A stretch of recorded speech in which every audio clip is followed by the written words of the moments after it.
Number 12, The Punisher of Earth 95-126. Ever wondered what happens when a guy with a skull shirt and a handgun gets absolutely fed up with spandex? The destruction of Earth 95-126 started when Frank Castle's family was not just caught in a mob crossfire, but turned into a collateral damage as they got slimed during a huge chaotic superhero brawl between the Avengers, the X-Men, and a space bug invasion. The heroes offered their usual lukewarm apologies for the unavoidable loss, and that was the moment Castle realized they weren't heroes at all but negligent, destructive gods who treated human life like an acceptable expense. His immediate world-shattering response? He shot Cyclops in the head before the mutant could even blink, and then gunned down Shadowcat.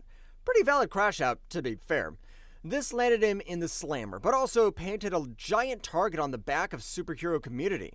Frank was quickly sprung from prison by a secret group of wealthy people who also lost loved ones in superhero battles, and they funded his personal war. His entire crusade against the Marvel Universe was a masterclass in fighting dirty. He knew the heroes relied on their specific weaknesses and, even more, on their arrogance. Against the X-Men, he pretended to team up with Magneto, luring all the mutant teams to the moon. In a twist that defined his ruthlessness, he betrayed everyone there, detonating a stolen nuclear warhead and vaporizing the entire mutant population in a single devastating stroke. Against Doctor Doom, he didn't bother with fancy tech or magic. Instead, he snuck into Latveria and bludgeoned the dictator with a sledgehammer while Doom was distracted, which confirms that the untouchable monarch isn't really that untouchable. His most brutal victory was against the Avengers and the Fantastic Four. He turned the Venom symbiote on Spider-Man, burned down Wolverine, shot Captain America, and even manipulated the Hulk back into Bruce Banner before killing him in his sleep. His bloody path finally ended when he killed Daredevil, only to realize that he had just murdered his friend, Matt Murdock. After wiping out every hero and villain on Earth, Castle completed his mission by turning his gun on himself. While all his feats might sound crazy, I placed the Punisher on Earth 95-126 at the bottom of the list because his victory relied entirely on the element of surprise and massive amounts of what everyone else would call pure dumb luck. He had no superpowers, no cosmic awareness, and no reality warping powers. In any fair fight, Thor could have ended him with a single lightning strike from orbit, which really proves that even the most grounded vigilante can win if the other guy isn't paying attention. Number 11, Venompool of Earth 9211. What happens when you mix a regenerating sociopath with an alien goo suit? You get Venompool, the monstrous result of the Venom symbiote giving up on Peter Parker and instead bonding with Wade Wilson, creating a being of what I call pure unbridled chaos. Venompool did not conquer the Marvel Universe by simply killing everyone out of pure evil. Instead, he completely dismantled the heroic order through a horrifying combination of incompetence and chaotic partying. He actually wanted to be a hero, but his methods were so unnecessarily brutal and his attention span so short that he essentially killed the dignity of the Marvel Universe. He sliced through low-level villains and annoyed high-tier heroes until they just gave up in submission. His defining moment of conquest happened during the Secret Wars. Instead of fighting for the fate of reality, he figured out that the Beyonder, an all-powerful cosmic entity, had a huge glaring weakness: a desperate need to be considered cool. Venompool just threw an epic party with the cosmic god, successfully dragging the Beyonder down to his own level of debauchery. By completely corrupting the Beyonder, Venompool accidentally saved reality, but totally reshaped it in his own twisted image. He became the most popular hero in the world, but not through any virtue, but by developing a terrifying cult of personality. He absolutely killed the entire concept of serious heroism. Any hero who dared oppose him was either utterly humiliated or faded into complete obscurity, as Venompool's reality show became the absolute center of global culture. He eventually sold out the entire superhero community, successfully becoming the king of the world before having the completely unsurprising realization that he had ruined everything that had ever made the universe interesting to begin with. He ranks above the Punisher because he has legitimate superhuman powers, combining Deadpool's total regeneration with the incredible strength and versatility of the symbiote. However, his victory was a cultural one, achieved through gag logic and the apathy of the writers, which means that the greatest threat to reality is often just a really annoying guy with an alien suit. Number 10, Deadpool of Earth 71986. Ready to witness a story with the merc with the mouth gets turned into a brainwashing killing machine? This particular version of Deadpool, featured in Deadpool Kills the Marvel Universe again, is both a tragic and genuinely terrifying figure. Unlike the higher-ranked version of himself, this Wade Wilson never gained a cosmic awareness of being a comic book character. Instead, he was the victim of a complicated psychological operation by a coalition of villains led by the Red Skull, Doctor Doom, and the Abomination. They brainwashed Wilson using a series of specific trigger words, which made him hallucinate that the entire world was a harmless cartoon and that the heroes was mercilessly slaughtered were just silly characters involved in a fun game. Under the completely deranged delusion, Deadpool murdered the entire Marvel Universe with frightening and cold efficiency. He thought he was participating in innocent hijinks, but in reality he was butchering his own friends. He decapitated the Norse gods while genuinely believing they were colorful piñatas. But I think the most gruesome kills involved using the villain's own technology against them. He combined the indestructible psychology of Ultron with his own body to successfully slaughter the Avengers, and he wiped out the X-Men by leading them into a massive death trap designed by Arcade. By the time he finally snapped out of the programming, the deed was completely done. The heroes were all dead and the villains had taken over, only for Deadpool to hunt them all down in a final fit of remorseful rage. He ranks above Venompool and Punisher because his destruction was systematic and he used high-tier technology and weaponry. He could outsmart the smartest minds in the Marvel Universe and outfight the strongest, which is just another perfect example of how the best assassin is often the one who doesn't even know he's working. Number 9, King Hyperion of Earth 4023. Basically the nightmare version of Superman, a being with all the power and absolutely none of the morality. King Hyperion shows the terrifying potential of a Superman archetype that decides humanity's just too much trouble. On his Earth, Hyperion decided that humanity would inevitably destroy itself unless he took control, and he didn't just defeat the heroes of this world, he utterly butchered them. The most defining aspect of King Hyperion's conquest was the sheer terrifying scale of the genocide. During his battles with the heroes, the collateral damage was so unbelievably severe that humanity itself was pushed almost to the brink of extinction. Once he found himself killed every single hero and villain who dared to oppose him, he found himself ruling over nothing but a cosmic graveyard. Not content with just one dead world, he began to look outward. He was forcibly recruited by the Time Brokers for the Weapon X team, and from there, he began a horrifying tour of destruction, hopping between different realities.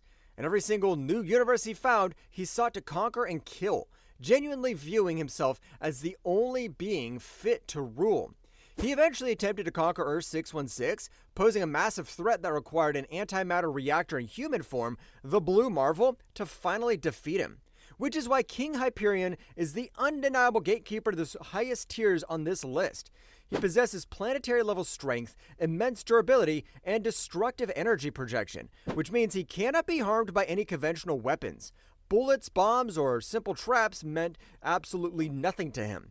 However, he doesn't rank any higher because he could still be defeated by physical force, which basically shows that even a god-tier being can fall if you hit him hard enough. Number 8, the Sentry of Earth 21119. If you thought the Superman archetype couldn't get more terrifying, wait until you get the guy with the power of 1,000,000 exploding suns.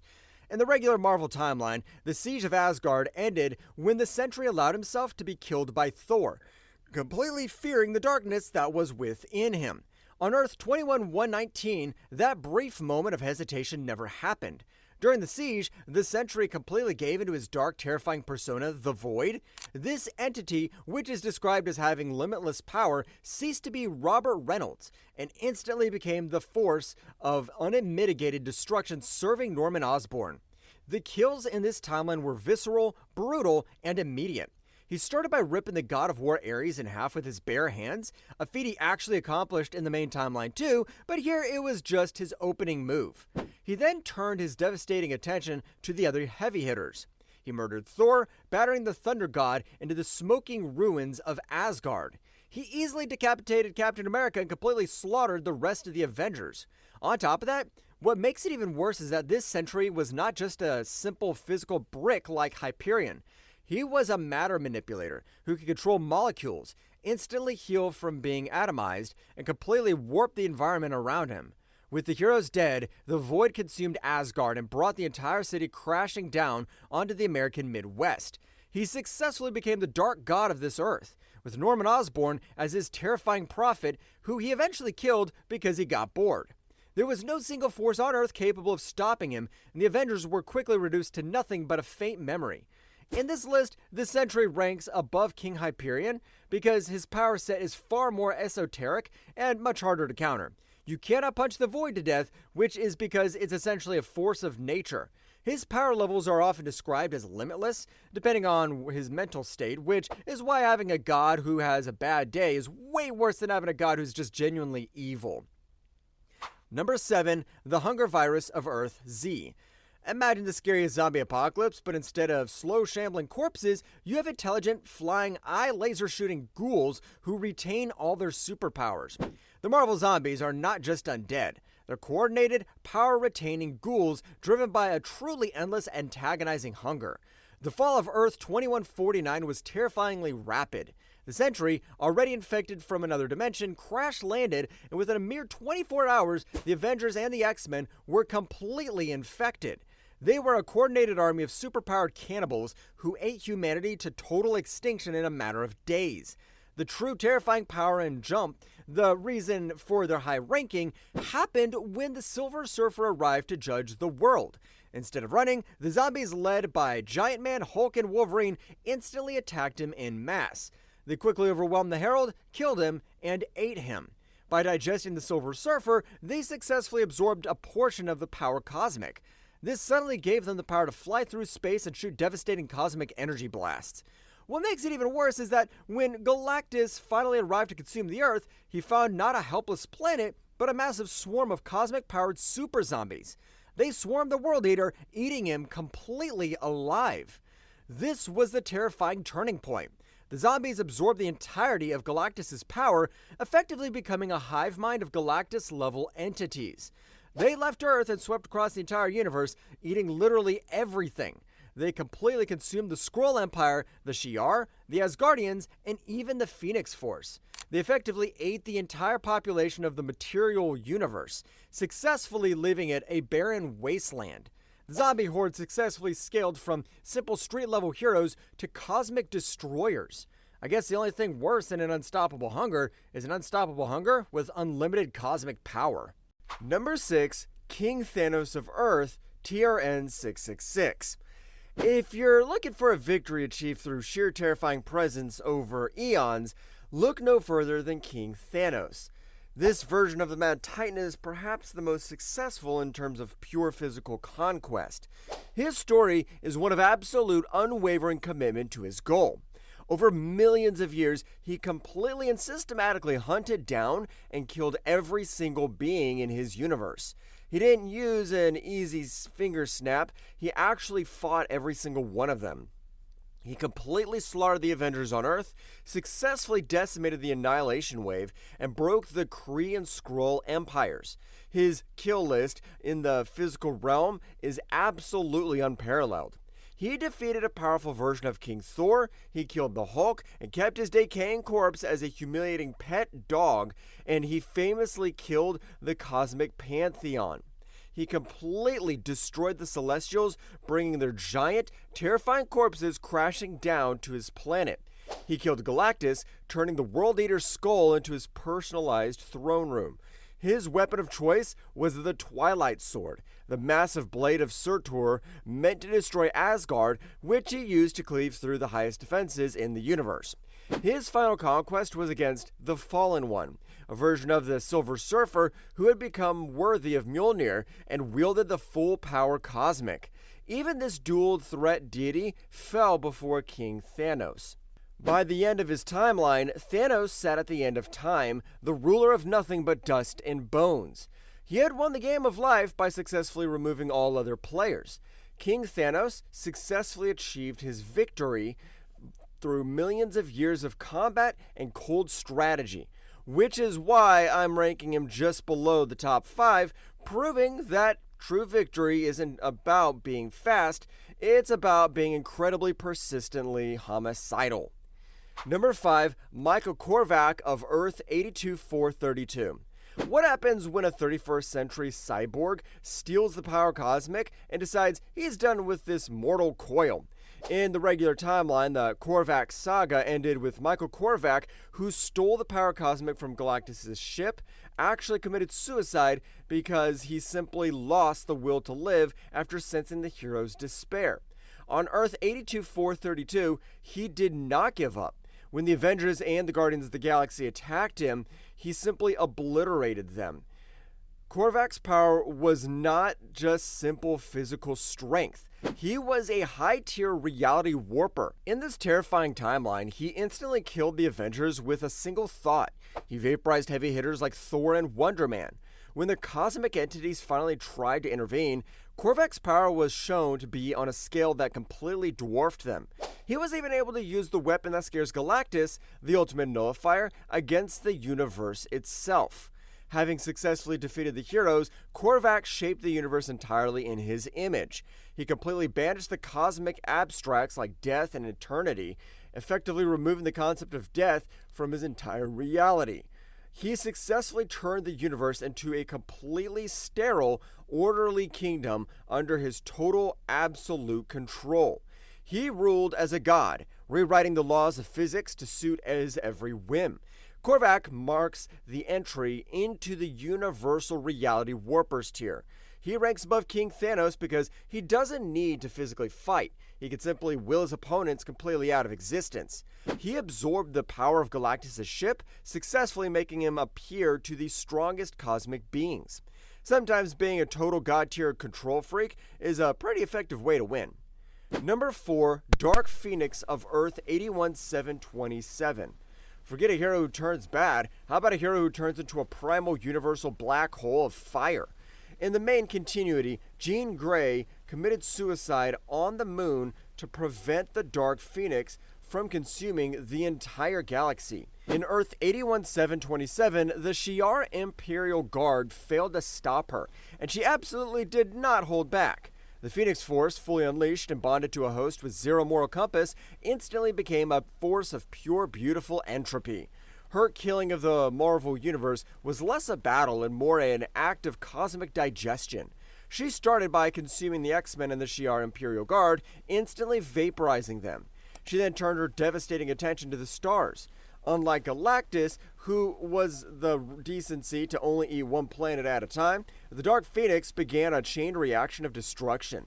She consumed the Earth's sun, instantly killing the entire solar system, and then rapidly expanding outward, growing larger and hungrier with every star system she devoured.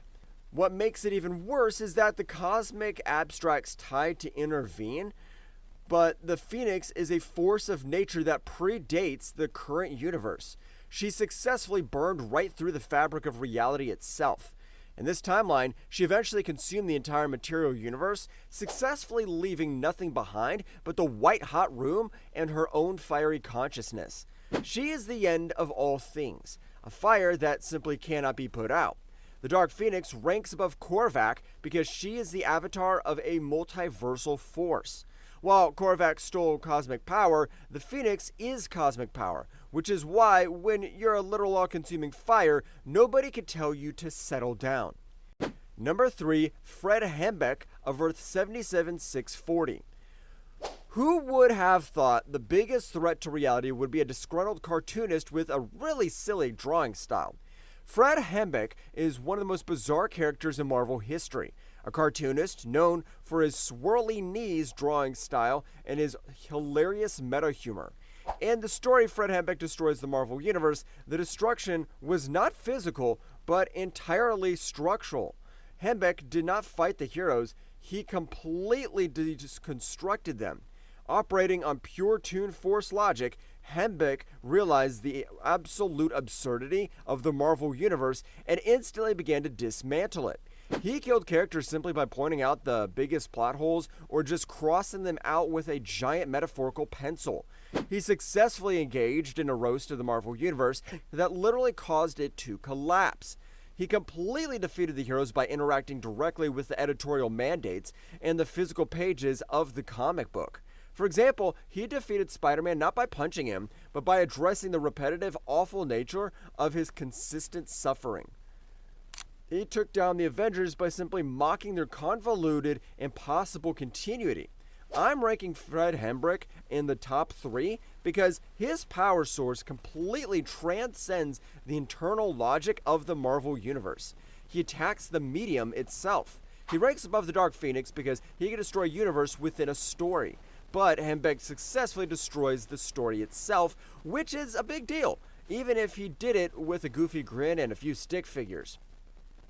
Number 2, Deadpool of Earth 12101. If you thought a brainwashed Deadpool was bad, wait until he realizes he's a fictional character and decides to become a nihilistic multiversal assassin. This version of Deadpool, known as Dreadpool, is the terrifying protagonist of the Deadpool Kills the Marvel Universe trilogy. His journey began when the X-Men sent him to a mental institution where the villain Psycho Man tried to brainwash him. The attempt backfired spectacularly, completely destroying the comedy voice in Deadpool's head and leaving only the horrifying absolute truth voice. This voice revealed to him that his entire existence was a lie. They were all just pathetic puppets for the entertainment of readers. Dreadpool's rampage was terrifying because he used his meta-knowledge as a brutal weapon. He killed the Fantastic Four by disabling their powers with technology he shouldn't have even known how to use. He killed Spider-Man by shooting him point blank, entirely ignoring the spider sense because he knew exactly how the writers structured the panel to work. He killed the Hulk by simply waiting for him to turn back to Banner and decapitating him. He killed the X-Men by trapping them in all sorts of things, like Magneto getting trapped in a hypercube that compressed him into jelly. But he didn't stop at just the heroes. Realizing that killing them was pointless because the writers would just immediately reboot them, he traveled to the Ideaverse. Here, he hunted down the literary inspirations for heroes, killing Captain Ahab, Moby Dick, and Tom Sawyer, effectively poisoning the very concept of heroism. Finally, he used a dimensional portal to enter what looks like the real world, aka 41210. He successfully tracked down the writers of the comic book itself and threatened to kill them, effectively holding the creators of his universe completely hostage. Dreadpool is the second strongest because he successfully breached the fourth wall to attack the source of his reality, which makes him the ultimate expression of the don't play by the rules anti-hero, which is a surprisingly effective strategy if you know who's writing your life. Number 1, Thanos of Earth 81488. If you want to know what happens when the Mad Titan transcends the entire fictional hierarchy, this is it. The Thanos of the Infinity Conflict and Infinity Ending storyline represents the absolute, undeniable ceiling of power within the Marvel multiverse. This Thanos did not just find an Infinity Gauntlet, he found the Astral Regulator.